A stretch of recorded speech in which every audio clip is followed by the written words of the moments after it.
Welcome, everyone, to Tadaima 2021, and thank you for joining us for this important program commemorating the 20th anniversary of the terrorist attacks on September 11th, 2001. I am Rob Buscher. You may know me as the film curator for Tadaima, but tonight I'm going to be speaking in my capacity as the president of the Japanese American Citizens League Philadelphia chapter. I'm joined here by two of my esteemed colleagues who I'm really excited to engage in dialogue this evening. Dr. Fariha Khan, the co-director of the Asian American Studies program at University of Pennsylvania, and Dr. Ahmet Selim Tekelioglu, Education and Outreach Director at the Philadelphia chapter of Council on American-Islamic Relations.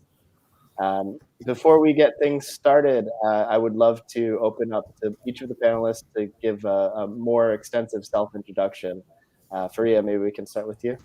Sure. Well, thank you, Rob. Thank you for organizing this panel and for inviting me. I'm delighted to be here with all of you. As Rob mentioned, my name is Fariha Khan. I'm the co-director of the Asian American Studies program at the University of Pennsylvania. I also teach there. I teach courses on South Asian Americans as well as Asian American communities and Asian American food, which is, a joy to be able to teach and to work with the students. I served for 4 years on the Pennsylvania Governor's Commission, the Advisory Commission for Asian American Affairs. And that was quite an honor to be able to meet many Asian American citizens throughout the state and to learn about their communities, some of their triumphs and as well their challenges. Thank you, Faria. Ahmed? Yeah, no, thank you so much. It's an honor to be here with you, Rob, and with Fariha, and with you all watching. My name is Ahmet Tekelioglu. I'm originally from Turkey. I'm an academic and an organizer based in Philadelphia. I live in Allentown area. And yeah, no, my research is on American Islam, on American Muslims, and I sort of straddle between community-based work and academic work. So it's really an honor to be with you and thinking together about some commonalities and differences. Yeah, and I really appreciate you both making time this evening. Since we're all here on the East Coast, it is a little late for us, but certainly it's an important time as we commemorate the 20th anniversary of 9/11, a day that certainly has decided the fate of our nation, really, in many ways for the last 20 years. I think that there are few events that have been as ground changing in terms of the overview of foreign policy, as well as the way that many communities have experienced the surveillance state, the broad overreach of executive powers, and many of the things that we will be getting into throughout our discussion. Of course, we kind of predicate this discussion this evening from the Japanese American community's perspective, having witnessed what happened to our own community in the wake of Pearl Harbor. There were many incredibly uncomfortable similarities. And I think that as soon as the attacks occurred, the Japanese American Citizens League began outreach under the leadership of John Tateishi and Floyd Mori, trying to do some damage control immediately, understanding that our community suffered the kind of wrath of the American public after Pearl Harbor, when of course Japanese Americans were Americans and had nothing to do with the attack, no more so than the Muslim and Arab and Middle Eastern American communities who began to suffer the effects of Islamophobia post 9/11. And certainly we have had a resurgence of those kinds of anti-Muslim sentiments as over the past 5 or 6 years, which I think unfortunately kind of dovetails into the COVID pandemic, when Asian Americans are now also experiencing the impact of anti-Asian racism, including violent hate crimes. So this evening's discussion is really about kind of understanding the similarities and differences that our communities have experienced. Certainly there are a lot of echoes to the past in the events that happened post 9/11. Nothing repeats directly, but certainly there are ripple effects across history. And we're going to do our best to kind of surface some of those connections as we talk through the panel this evening. So to get us started, Fariha, would you be able to give us an overview a little bit around some of the topics related to xenophobia in the history of the United States and sort of how that trends into 9/11? Sure, sure. Happy to do that. So, what I would begin with saying is that most often it is the case that we, in our high school systems, in our US academic systems, we do not learn about the Asian American experience. So certainly there are moments in the school curriculum where we may have a brief minute about Chinese exclusion, or certainly we learn about Japanese internment, but it's not a holistic perspective, and it is not a perspective that portrays Asian Americans as part of the US fabric, right?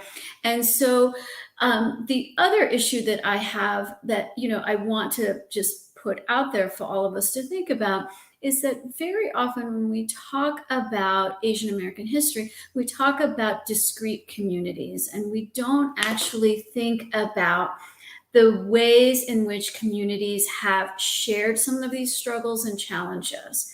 And so I want to really emphasize that for us tonight is Asian migration to the US has always been about exclusion and the racialization of labor. Okay. And I think that that's really important for us to think about, right? So there are just some basic key dates that I want to throw out there for you, and probably many of you are already familiar with these dates. In 1882, we have the Chinese Exclusion Act. Around the same time, many young men from the farming community in the subcontinent of India were also arriving in the U.S. and also faced a great deal of racism and discrimination. As those numbers became larger, we see in 1924 a very strict immigration act that basically barred all migration from Asia, right? But even before that, we had a community of Chinese Americans. We had a community of Indian Americans settling on the West Coast. In 1922, Ozawa goes up against the Supreme Court to apply for citizenship and was denied. It's only a year later that Bhagat Singh Thind applies for citizenship, right? So these conversations were happening at the same time with multiple Asian American communities. It wasn't as if these discrete conversations were happening without any interaction. Many Asian Americans farmed together, they built the railroads together, and they worked in lumber yards together. And that's really important to remember. After the complete shutdown almost of Asian migration, it's not until 1946 where there are new laws that are established to allow a very limited number of individuals coming to the US. And it was actually not until 1965, where the Immigration Act is passed, that we see really the US change, right? The face of the United States changes. But what I would say, and many people may not be aware, even though probably many of us, together tonight, are in the US because of the 1965 Act, right? The story that often doesn't get told is the incredible amount of xenophobia right before Lyndon B. Johnson signs the 1965 Act at the feet of the Statue of Liberty, right? And I just want to read a quote. Lyndon Johnson wants to make all Americans feel a lot better about this new Immigration Act that's going to, potentially allow a lot of Asians to come to the U.S. And he says, as he signs this bill, he wants to comfort all the racist individuals that were opposing this Immigration Act. And he says, and I want to just quickly quote, "This bill that we will sign today is not a revolutionary bill. It does not affect the lives of millions. It will not reshape the structure of our daily lives, or really add importantly to either our wealth or our power." So whether he believed that 100% or not, we can debate, but in essence, I don't think he had a sense of the great impact that immigration bill would have. Nonetheless, all of the immigration that has come from Asia has been intrinsically tied to labor, right? We see labor in the building of railroads, farming, the lumber yards. Later, we see different kinds of labor in terms of the 1965, when we have very skilled labor coming to the U.S. to fulfill healthcare needs, to fulfill scientific and engineering needs that the U.S. had. So the racialization of labor also becomes linked with all Asian Americans, right? So despite the kinds of industries that they were involved in, the Asian American body was racialized as to the labor that they could offer the U.S. And so our histories, right, of all people from Asia in the U.S. is tied to a history of exclusion and to a history of racialized labor. Yeah, thank you for that incredibly condensed summary that managed to carry so much of that important history. I really appreciate that, Fariha. One of the things that I was thinking about, when you're talking about exclusion, we often talk about the racial component, and I think the religious component is one that actually doesn't get as much attention. But by virtue of the South Asian community commonly being referred to as Hindu, right, by a religious group versus an actual ethnicity or even a nationality in that early 20th century migration time period. And then in the incredible scholarship of Dr. Duncan Buchan Williams, his recent book, American Sutra, he investigates exhaustively the role that Buddhism played in the alienation and exclusion and ultimately the anti-Japanese legislation that led to the mass incarceration during World War II. So I've been thinking a lot as we kind of come up on this anniversary about, again, these kinds of organic connections that I think a lot of Japanese Americans could make. Certainly having something as cataclysmic as a terrorist attack, there's immediately this kind of knee-jerk response that I think most Americans sort of felt in some way or another. And being a Japanese American myself, with my memories of 9/11, I recall being in class with a friend of mine who was Pakistani American, and he was terrified because there was a rumor that the bombers had come from Pakistan.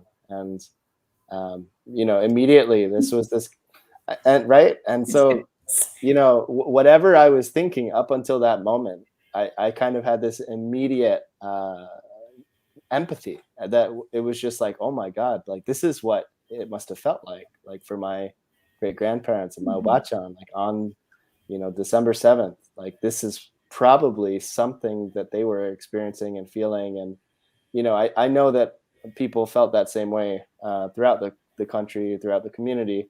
But again, thinking about, although there are many similarities, there are also certainly differences here. And I think it's important to kind of name those. And I'm wondering, Ahmed, if you could kind of give us a sense from your perspective on some of the maybe similarities and differences between these experiences of Japanese Americans and Muslim Americans. Of course, no. I mean, this is a subject, both the differences and the similarities that I continue to learn. I think, as Professor Khan mentioned, we remain sort of relatively uneducated on the Japanese American experience, and academic knowledge is only takes you to a certain place, and that's why we have been seeking sort of like mutual spaces to learn more from one another. But I think there are, of course, a few, I think, similarities that we could mention, right? So one is blanket sort of definitions applied to large swaths of populations. Second is, feeling the heavy hand of the state and the structural violence of the state, and perhaps also seeing that it's unfortunate that sometimes legal systems, right, do not really come to the aid of those who suffer civil rights violations and others. And I think that's an important aspect, and I think it became very clear cut during the discussions around the Muslim and African bans, that after so many years, people were still looking at the Supreme Court, but they still had memories of, or were reminded that the Supreme Court had justified the internment, right? And legalese and realities that communities go through are different things.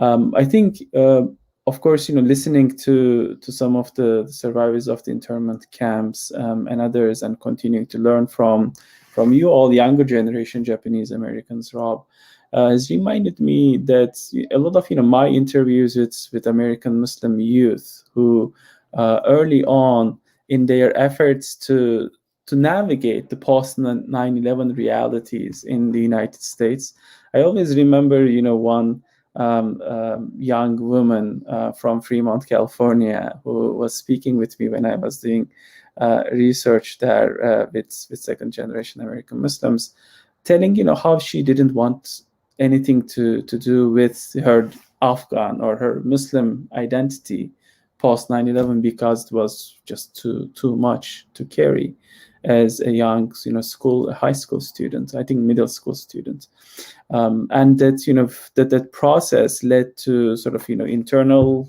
struggles and discussions around who am I, where do I belong to, but also navigating how the older generation has, perhaps in an effort to protect the younger generation, sometimes took it as a solution to sort of become more insular.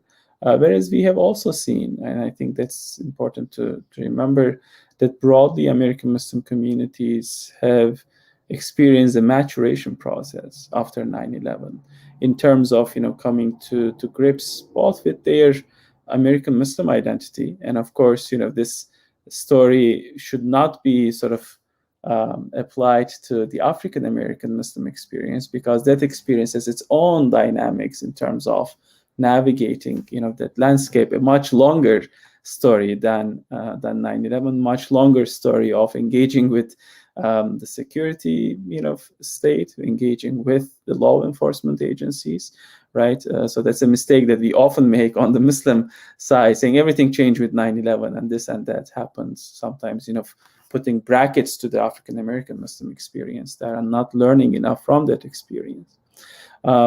But listening to some Japanese American leaders talk about that process, and of how everything from like culture to names to language and all was impacted by post Pearl Harbor realities and that navigation of Japanese American identity, I think really has a lot of similarities with many of the communities that I continue to work with even today, right?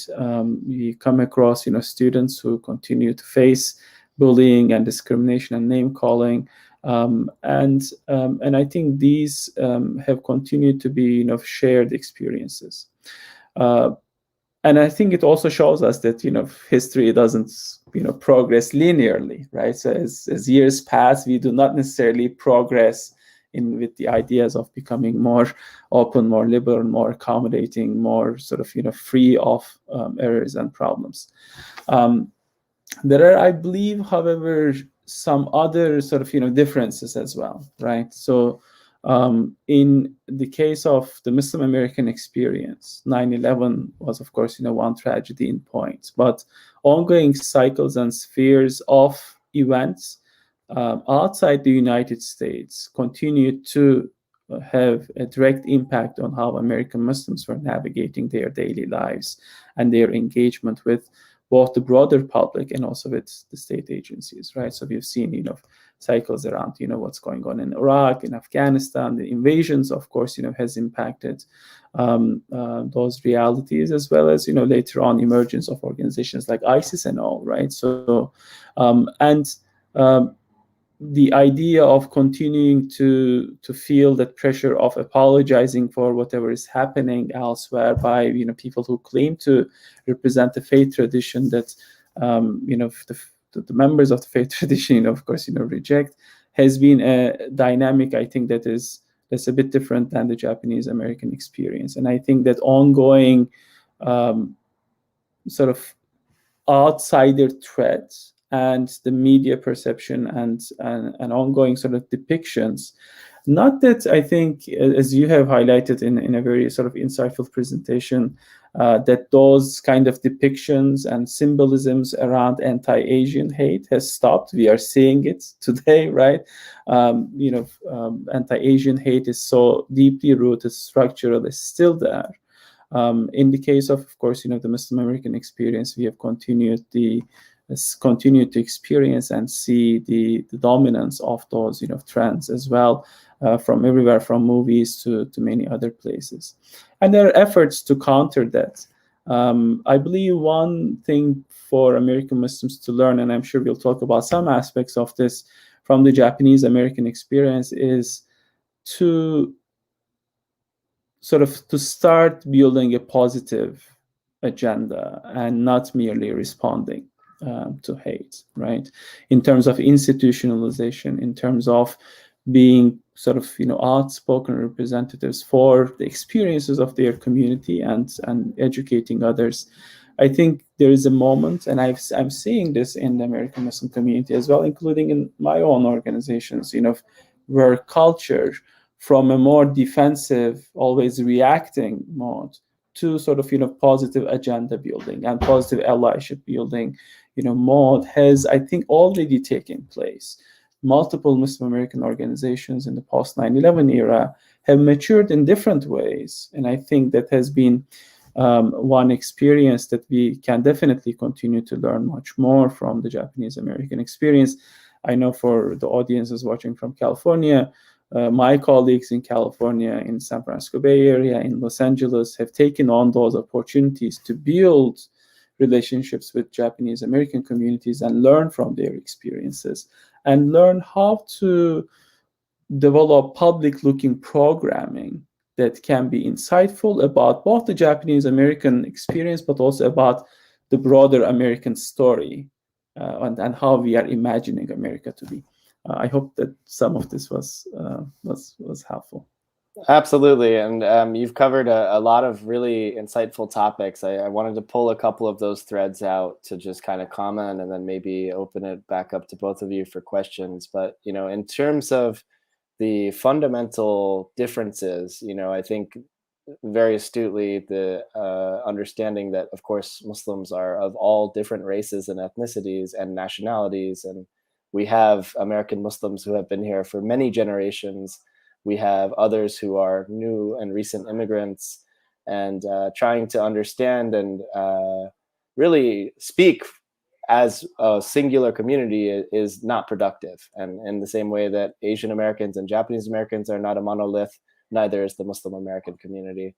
But, one of the other things, just thinking about how then it becomes a very interesting conversation of how religion presents, because to different extents, like some people become more of a target based on perhaps the religious garb that they're wearing. If there's a racist or conservative who's inclined to commit a hate crime, in the same way that, a Japanese person can't change the shape of their eyes, there are certain things like that are inherent, I think, to these experiences as we experience hate in real time. And I think that's definitely a similarity, I think, that is shared.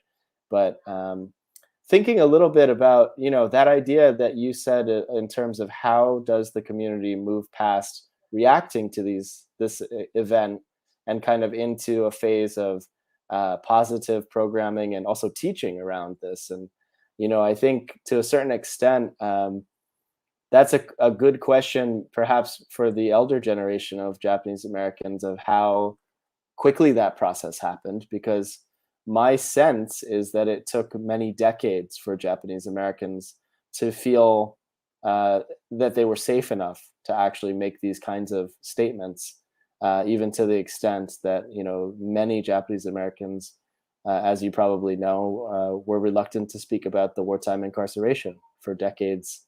It wasn't really until the younger generation matured to the point where they began asking these questions, and the civil rights era is taking place, and of course getting swept up in that transformative change.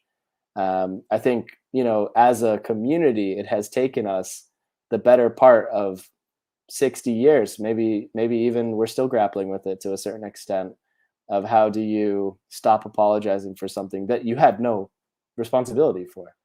I know certainly growing up, and even today, on December 7th, I always feel some kind of way, and I think it's hard, I don't know how long that's going to continue, but it's certainly something that I think most Japanese Americans are hyper aware of, that anniversary.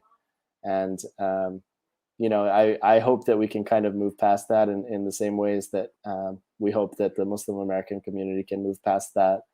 But I guess, thinking about maybe some of those strategies, techniques, are there ways forward that either of you are aware of, different curriculum or public programming that the different organizations within the Muslim American community are engaging in to this effect, that perhaps this audience could also benefit from?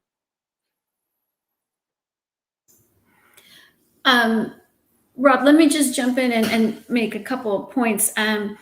I definitely agree with you that the religious identity is a critical one, when it is an identity like Buddhism or Islam that, is largely considered not to be part of the Judeo-Christian tradition, right? And so when you have a group of people that are migrating and are really considered racialized for their labor, and then you add a foreign religion, to that, it definitely increases the xenophobic rhetoric, right? And so that's really problematic.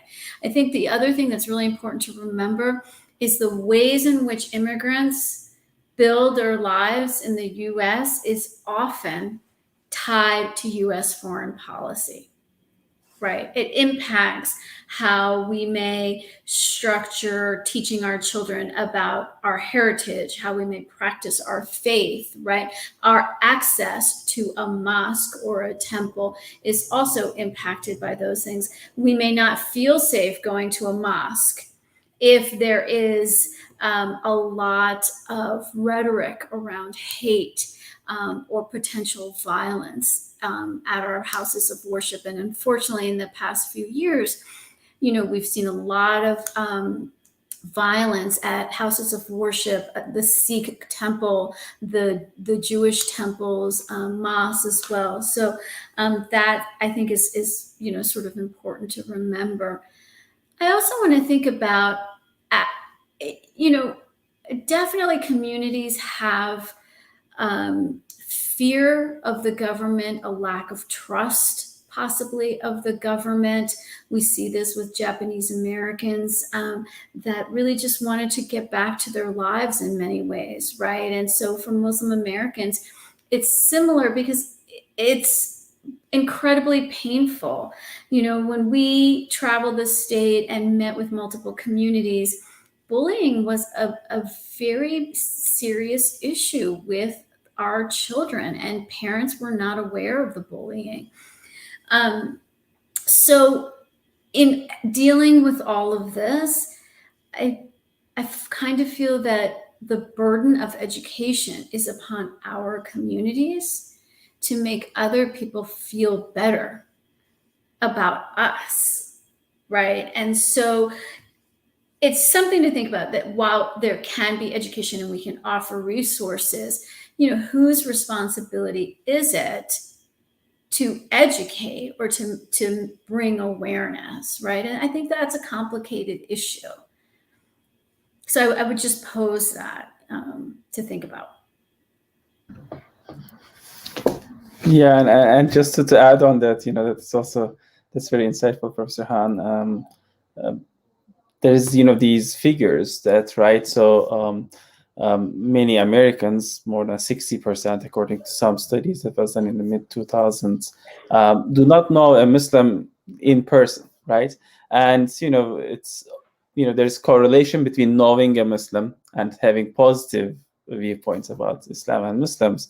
However, there's also the interpersonal and group bias difference, right? So sometimes people do personally know a Muslim, and that they might hold positive viewpoints about that person individually, but still continue to hold a group bias about Muslims at large, and they make an exception for Fariha, for Ahmed, for whoever that they might know. That's because our communities feel the burden of that. Sometimes in talks, I feel like Muslim students, especially young people, feel like they are walking embodiments of Islam and Muslims, and so that they should carry the burden of being sometimes the perfect Muslim, because someone might get the wrong idea about Muslims if you do something wrong, and it's a very heavy burden to carry for anyone. And in internal conversations within the community, I also sometimes see that point being taken to a place where it's really unimaginable for any other community to do, right? It's our responsibility to make our haters feel good about us, right?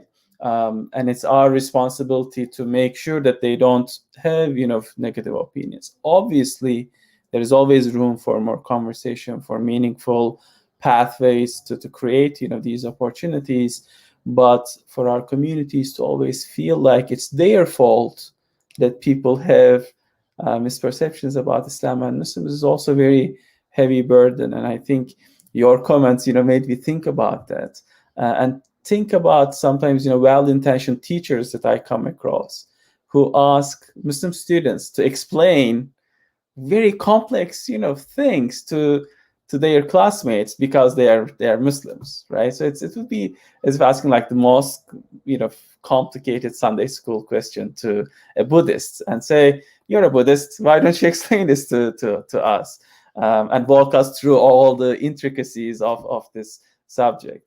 And I think, Rob, like Professor Han said, I'm seeing that even though I have some concerns around like the idea of storytelling as an industry, right? So everyone needs to have a story. I think people have become more sort of prone to this idea that we can take our own narratives into our hands and just express ourselves however we are, with the full diversity of the community, as we have spoken, across racial lines, across ethnic lines, across different levels of religiosity. And I'm seeing people, poetry groups within the Muslim community and other things, really have mushroomed in the last 10, 20 years. Processes like, Moth Story Har and others, I think, are finding their pathways. And I'm finding those creative opportunities as places where some of the things that often are underreported, as Professor Han mentioned, really come through, different forms of art, including like stand-up comedy, right? So that's a very sort of vibrant field for American Muslims to express their realities, of everyday realities, right? So both, there are a number of American Muslim stand-up comics who are, just, there and using their creativity with humor to express issues around civil rights, issues around, intracommunal issues and other realities. I would just quickly also add, I think that we live in the world of all this amazing global technology and social media, and that really helps to begin conversation and to find, these moments of connection as well. So in many ways, some of that burden isn't so severe when it can be shared very easily, with others through those different kinds of mediums. Yeah, I think the mediatization of the story is significant. I feel because again, from the Japanese American perspective, we didn't see a critical viewpoint on the incarceration until probably Robert Nakamura's 1970 film Manzanar, and we still like I think as a community are starved for those kinds of acknowledgments in like mainstream media culture. Certainly, I think there's a general awareness of it, but it wasn't until AMC's The Terror season 2 decided to stage their series inside of a Japanese American incarceration camp that we ever actually saw in mainstream television those kinds of stories told, and it was still within the context of like a genre, a horror genre, which I think to an extent makes a lot of sense, given the horror of being incarcerated by your own government. But to the point that Ahmed made about the comedy, I'm glad you brought that up because I remember seeing several members from the Axis of Evil comedy tour. They started doing that, I think, pretty soon after, maybe like within a couple of years of 9/11, and certainly after George Bush had coined that phrase. But they came actually to my college campus, and I think that was one of the first times that I was really aware of that. The ability to use comedy to really critique something that was as large and burdensome as the United States foreign military industrial complex, and that was kind of a revelation for me. I actually lived abroad in part because I couldn't stand being in this country at the time when he was reelected for that second term and the invasion of Iraq had happened recently. And I just felt like, again, as a Japanese American, we had played through how many of these kinds of foreign wars in Asia, and thinking about Vietnam and the secret wars in Laos and Cambodia and the devastation that wrought, and ultimately the quagmire that resulted in the refugee crisis. And these were the kinds of things on my mind as a 19-year-old kid, and I guess it was really frustrating to not be able to have that discourse in the United States at that time.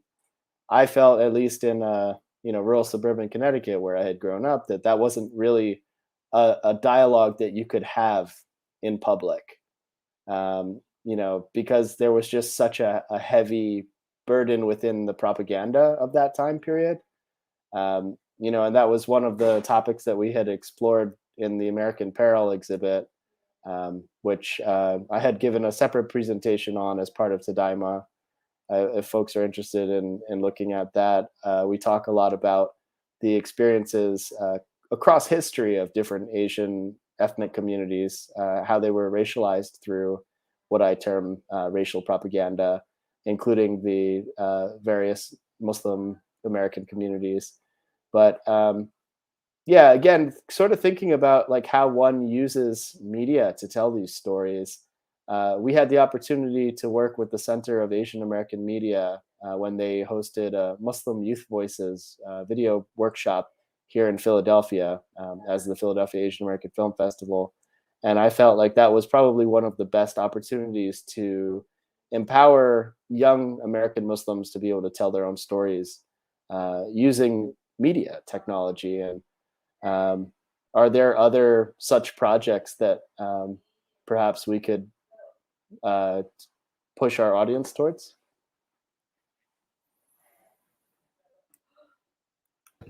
I know of like some organizations running, for example, script writing workshops, or like specific like internship opportunities for people to sort of like intern, in Hollywood, with an opportunity to actually sometimes serve as a counter sort of story to many of the stereotypes that continue to be impactful. AMPAC is an organization that has invested a lot in that, I think, to their credit, and have built in networks on that level. There are other organizations that have been, working on the art scene to sort of like bring more attention to that. There are local sort of, I think, museums that have been that haven't received the attention that they deserve, but that they have been able to put together sort of like community-looking archives that I think are always very, very helpful. Those are some things that come to my mind.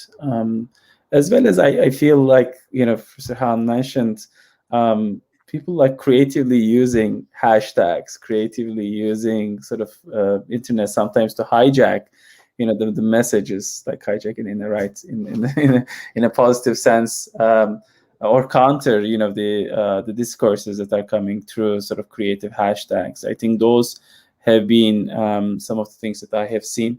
There are some other opportunities, and I'll be happy to try to compile a list of some of these. I think, like you, Rob, you're a professional podcaster. Your podcasts are really very insightful.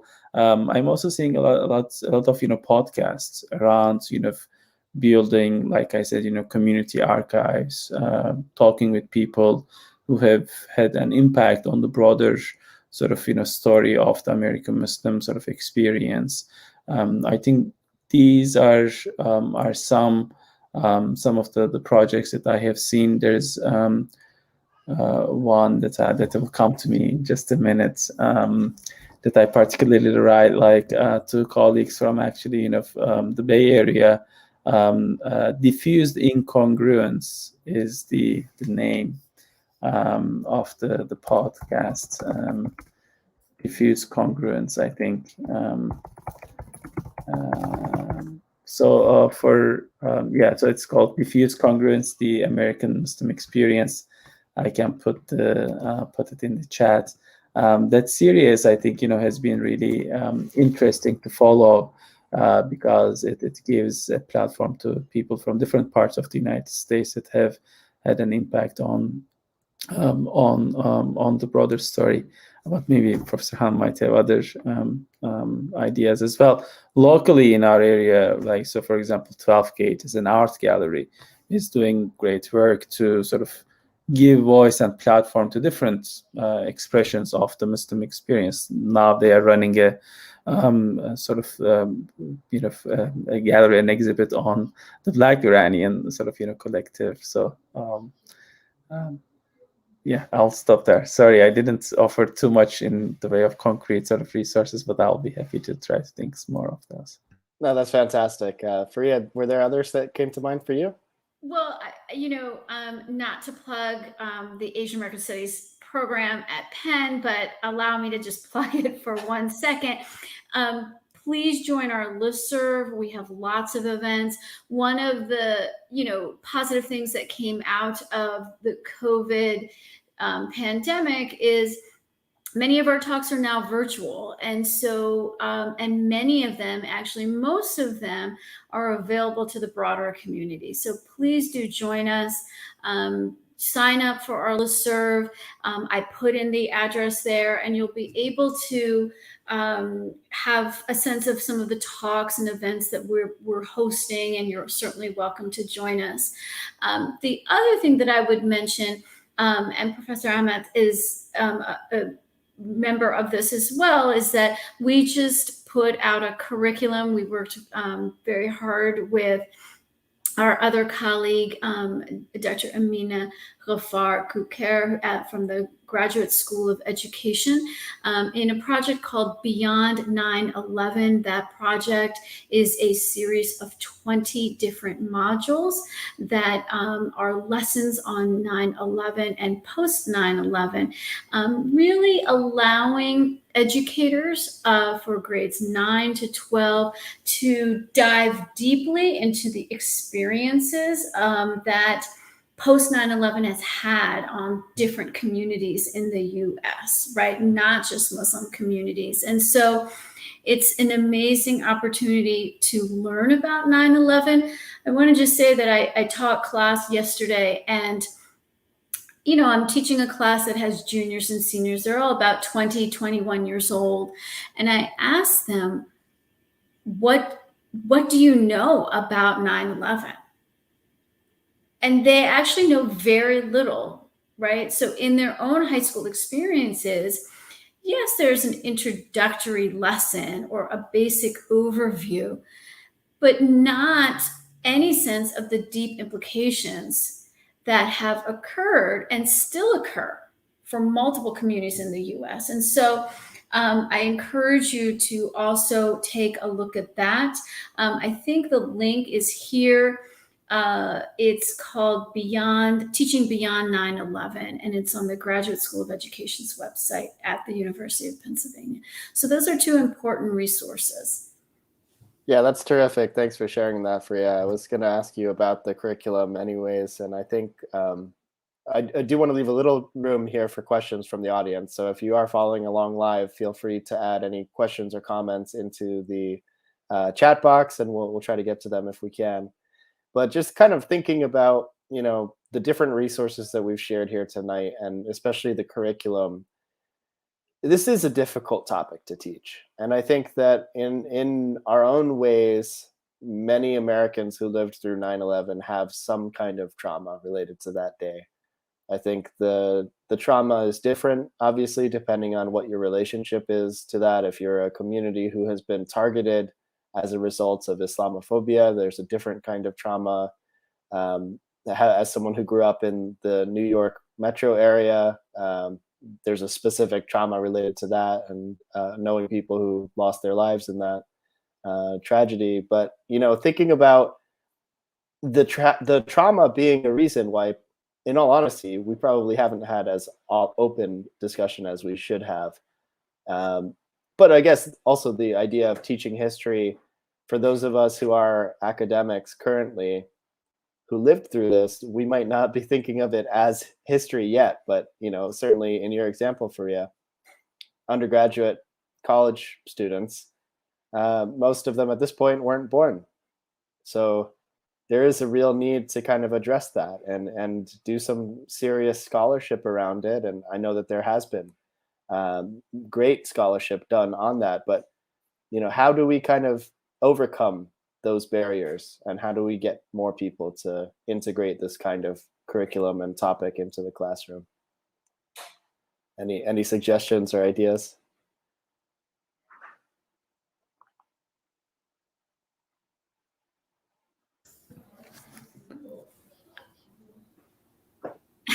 Ahmed, were you going to say something? Go ahead.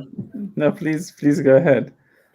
Well, I would say, it's such a complex topic, and I think that many times educators or myself feel overwhelmed as to where do I even begin, right? And there is also a definite need for sensitivity around these conversations. They can be very traumatic. Our students have been, if they are Muslim American or appear to be a Muslim American, right? There is a lot of discrimination and bullying that their experiences. And so, having these conversations can be incredibly traumatic for them. It can be very difficult for an educator to navigate very strong sentiments in a classroom as well. So it's very complicated, but I think the willingness and to do the complicated task of addressing these issues, as well as having the support, right? Having a curriculum like this that's incredibly rich. It does not follow a linear path. You can pick module 19, do that one first, go back to, module 2. The lesson plans are designed to be interactive. So I think those particular factors make it less intimidating to approach this. And let's be frank, not only do our students not get educated on this, right? Really, many of our teachers don't have the academic background on the Asian American experience, on Islamophobia, on Japanese incarceration, right? And so it's probably not part of their education as well. And now, here, go teach this incredibly complicated, incredibly sensitive topic. So I think I applaud those that are willing to do it. It's necessary. It's wonderful that these resources exist, and it's hard, but it's really necessary. It's necessary for our students to be able to be seen and to be heard and to be understood as part of the American landscape. Thank you for that. Ahmed, do you have anything to add? I think what I will add is, and I think that was a very good answer, is that, like Professor Khan said, what I come across often when we receive complaints from students who say that, in their class, a video was shown that was just completely out of context, that's just completely stereotypically sort of covered what happened, and blanket sort of, guilt. And when we engage the teachers, they often say, oh, we pulled it from this sort of credible website. Or sometimes things are in the textbooks, and the textbooks have not been revised for many years and have problems. Like we said, there is a problem of underreporting in our communities, and this was a shocking thing for me when I first heard this from one of the students who responded to one of the anti-bullying surveys one of our chapters ran. That person said that when my relatives are running for their lives or are being bombed in my homeland, I'm not just going to make much fuss about some kid calling me names, right? So it's really like shows you how interconnected and how structural problems are. On the one hand, America, bombs a country, and civilians are afraid for their lives. On the other hand, the relative of that person who was born in the United States is facing bullying and discrimination in the classroom, but is choosing to not say anything because, in comparison, it's a non-issue, right? So despite that underreporting, we still get a lot of complaints around the time of 9/11. And when I was asked to contribute to Teaching Beyond September 11 project, I will be very honest that I initially didn't realize what I was getting into, because when we teach classes at the university level, you put together a syllabus, there are readings that you assign.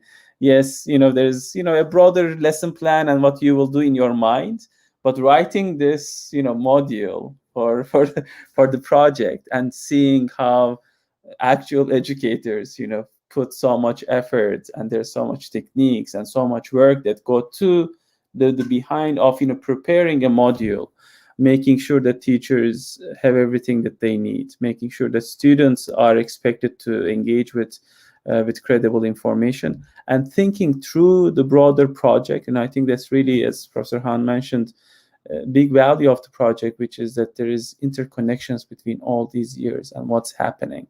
And I think when you look at the different modules, it really comes across. So some of the educators that I've shared this with have really were impressed with, and I know that not all of the modules are even not yet sort of fully online, and I think it's phase by phase being rolled out, which is, I think, also a good thing. But that was really insightful for me, and I think that is needed, right? So in short, what we are seeing is that some educators, just off the fly, they need something that they can put in front of their students. There are those who think more long-term and more towards, what can I do with this? How can I actually help my students think about these in a critical fashion? And especially for those, I think this is a sustainable sort of resource. And there are other sort of curriculum modules as well, American Friends Service Committee had put together one project which was really wonderful in the same regard, and many other projects that came out this year, similar to Teaching Beyond 9 September 11 project. So it's our hope that there are now enough credible resources that no educator can come and say, we can't find things to teach about this subject, right? Because now actually for people who want to, there are a lot out there. And I think it's also our responsibility to continue to make this more fully available to people, because it takes effort to dig through the archives, so to speak. Well, that's certainly fantastic that the resource exists, and I personally look forward to engaging with it with some of the classroom teaching that I do. So thank you both for your involvement in that and for sharing that with our audience. We have a little bit of time left here that I'd like to devote to audience questions. We have one from Haruka Sakaguchi, who asks, so much of the bullying happens at the elementary, middle, and high school level. How can we engage younger Americans in these conversations?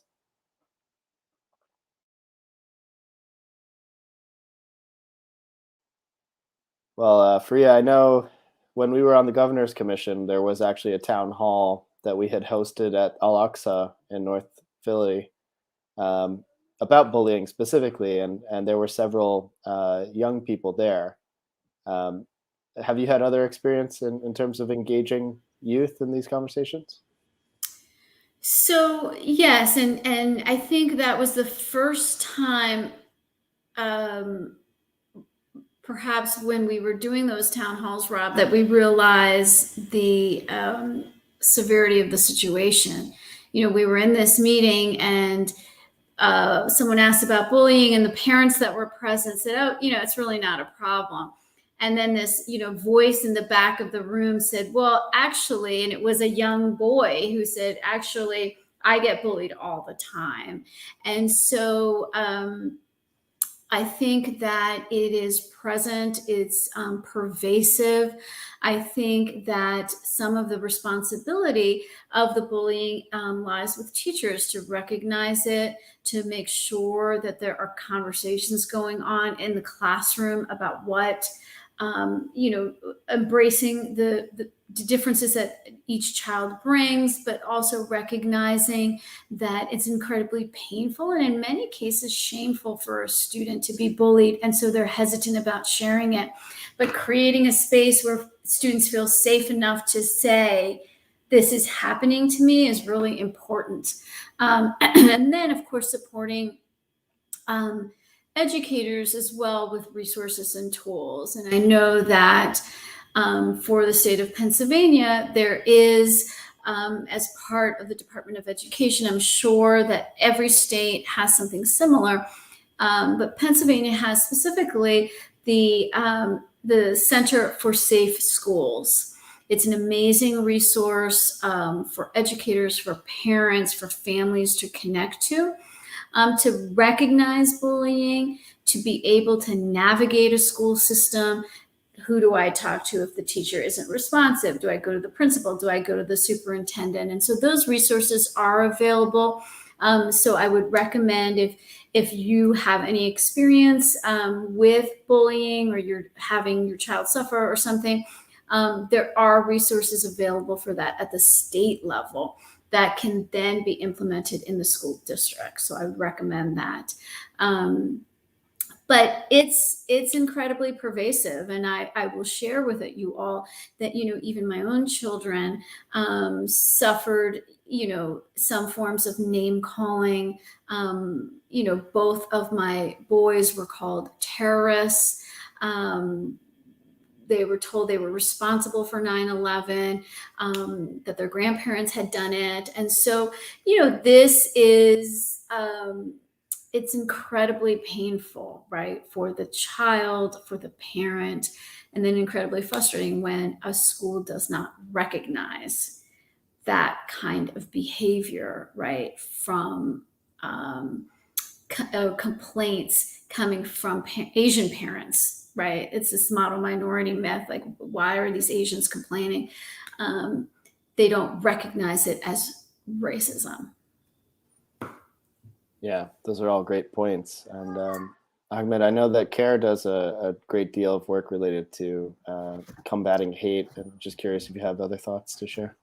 Yeah, no, I mean, I think to that question, how to engage, what I found benefit is, doing listening sessions with our youth and encouraging them to talk about both the positive and the negative experiences that they are having in their schools.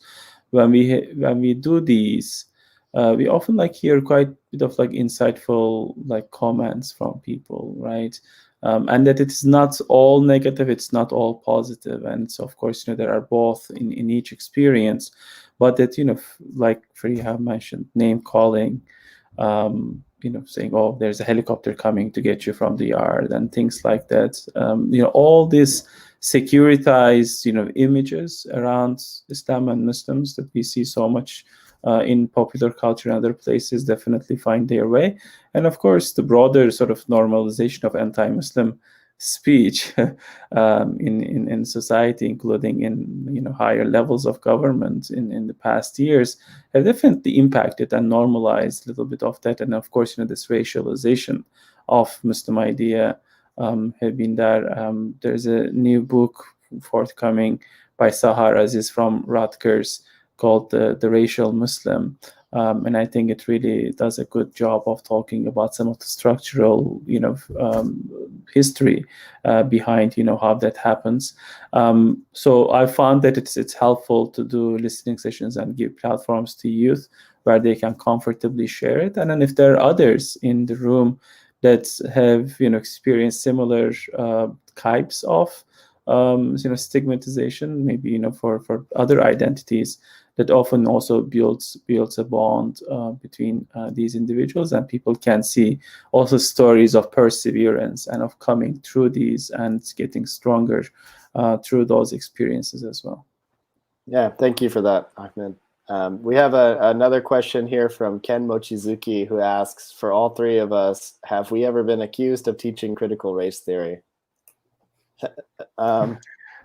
That's a fun one. I mean, I think it's kind of a buzzword right now in conservative pundits without actually realizing or knowing the context of what critical race theory is.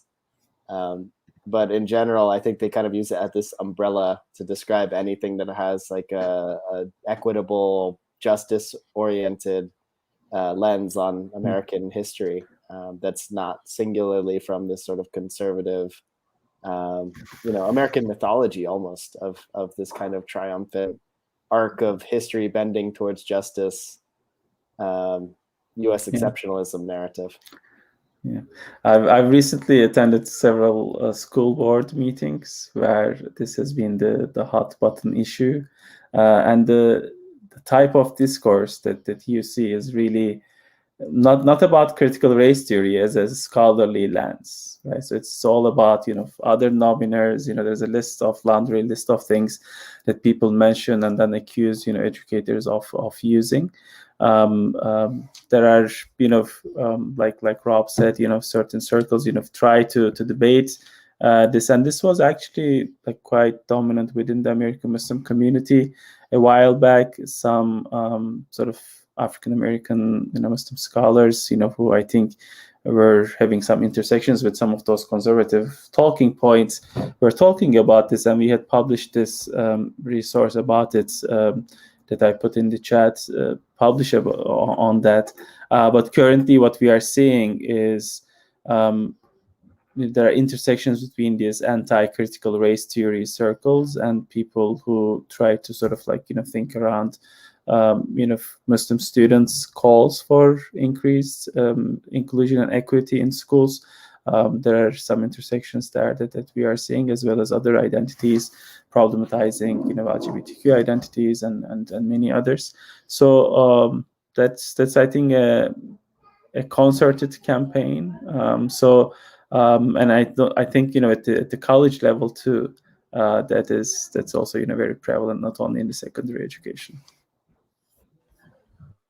Fariha, have you also dealt with this topic?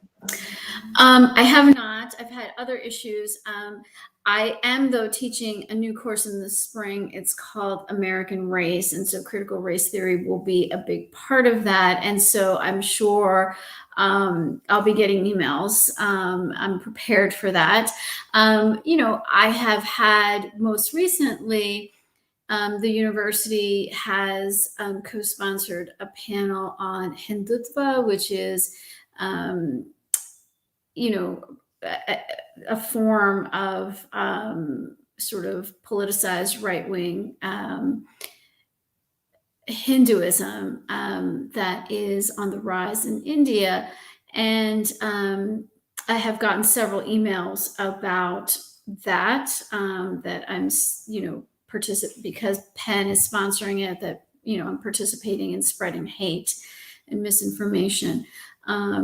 I also once in a class, when you get your feedback at the end of the semester, I didn't realize this, but a student wrote, Professor Khan is a good teacher, but she gives way too many leftist articles, which was shocking to me. I was like, oh, do I? I mean, I had no idea that I actually was doing that. But clearly, it was from someone who had a very different political viewpoint on issues of race, because all of our courses talk about race. And so that just was, always struck me as interesting. Yeah, I mean, it's kind of funny too, because so I regularly attend the Critical Mixed Race Studies conference. Like I'm very proud to be someone who practices some of those theory in the classroom. And absolutely, I teach critical race theory. I mean, I think all of us do to some extent who teach in ethnic studies, right? So it's just kind of interesting to see that entering the debate as, at least during the previous administration, there were some pretty specific statements around also DEI initiatives. And that's a big part of the work that I do as well. So at a certain point, it was kind of like waiting for a phone call or a knock on the door. But thankfully, we're in greener pastures at this particular moment on that topic, at least. All right, I think we have time for one last question. This one looks like it's for you, Fariha, from Thomas Kurihara. Was President Johnson's quote a political statement minimizing effect, or his prognostication at expectation? I think you're on mute. Sorry. Thomas, thank you for that question. And I would guess that it's a little bit of both.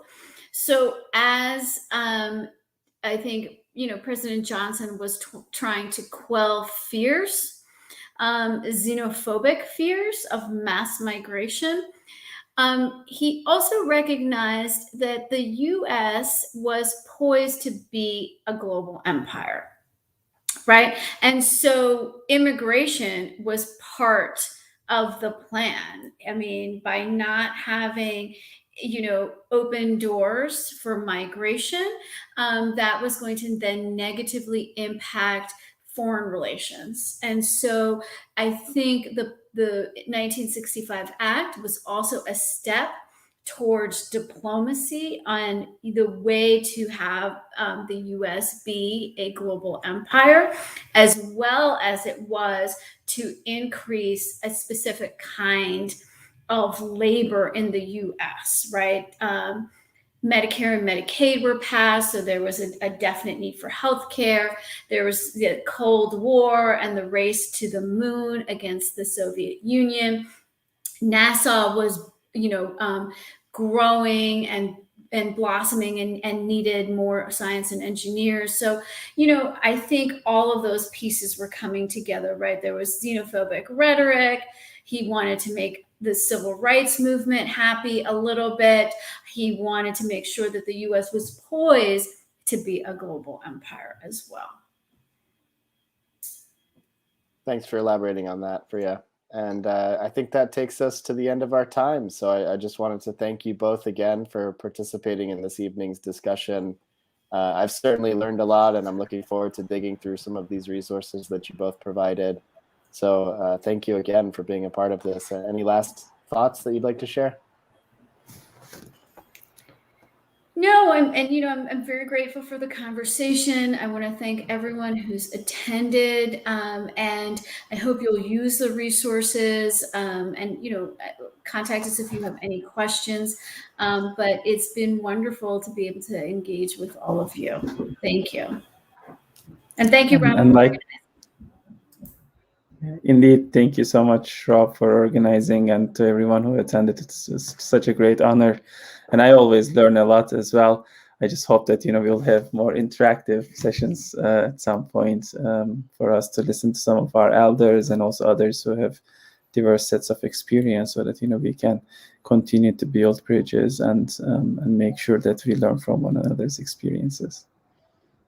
Well, thank you both again for joining us this evening, and thank you to everyone watching from home. Stay safe, and we'll see you next time.